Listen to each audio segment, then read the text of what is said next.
So I've been working on this for a while. Like many of the things I work on, it started as a joke. Well, actually kind of a mean comment leaving a Fringe show last year and saying to my partner, I'd rather have sat in goddamn silence for an hour.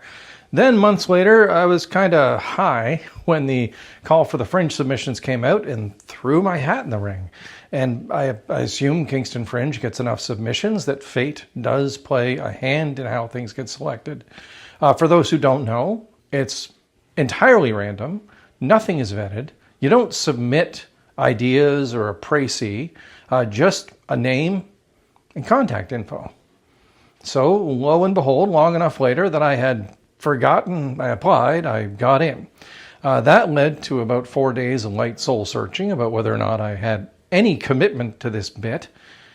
And the more I sat with it, the more it started to seem like kind of a neat idea.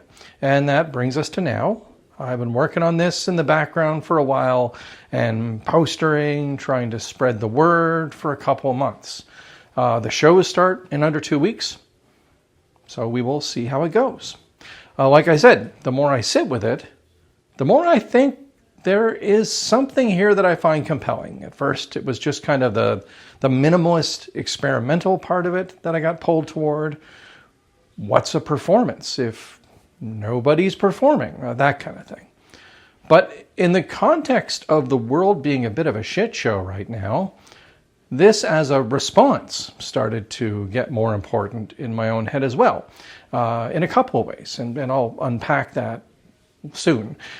Also, to dig into the personal challenge of it. I like to overthink everything, and it turns out this is fertile ground for really going stupidly deep on something that is ultimately probably a little bit shallow.